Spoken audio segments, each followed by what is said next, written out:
Hello, thank you for sending in your question, and I appreciate you saying it in.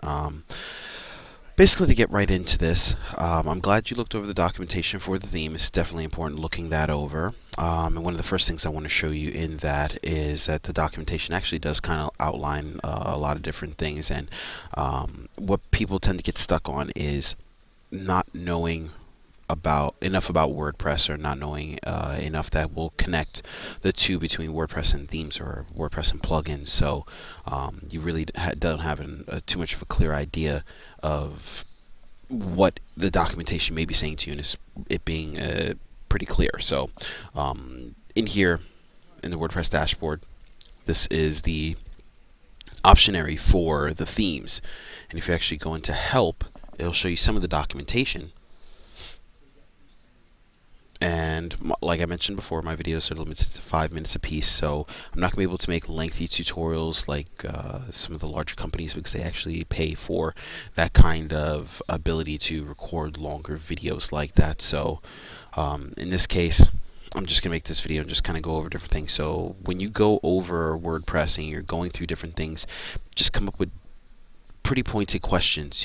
How do I add a page, or how do I add this to a page? Something pointed will guide me in the right direction of what you do know and what you don't know, because I'm looking through this and I don't know what you have added, what you haven't added, and I most certainly do not want to be redundant or take up time that is more valuable to you in getting directly to whatever questions you may have. So that being said, I'm going to go right to the first thing where it says you can't find the definition of the features, for example, store box or callouts. So going through the documentation, shortcode generator.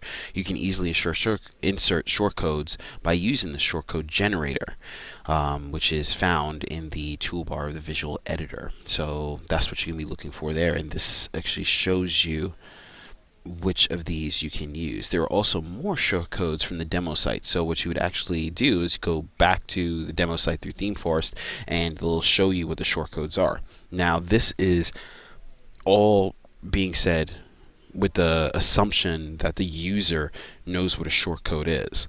So I'm assuming you do know. I'm assuming that you've probably already looked into WordPress and done some research. If you haven't, I definitely recommend. I recommend to all my clients, because it's the place where I started a few years ago. I read WordPress for Dummies, and it'll give you basically the foundations of what you need to know with the basics of WordPress, without themes, without plugins, and such things as like shortcodes are just the basics. They're not even anything specific to any one particular theme, one particular plugin.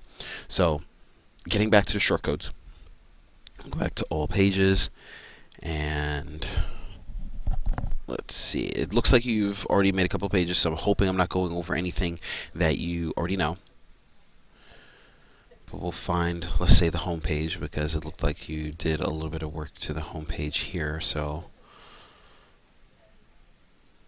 and we'll go home, we'll go edit,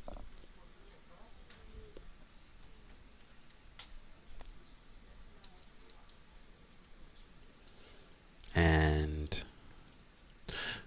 so it says look within the visual editor. So you have the Vantam editor, and once again, this is exclusive to the theme. This is not something you would normally see with WordPress by itself. So with knowing the foundations of WordPress, visual and text are the two tabs or editors that you would normally see within here.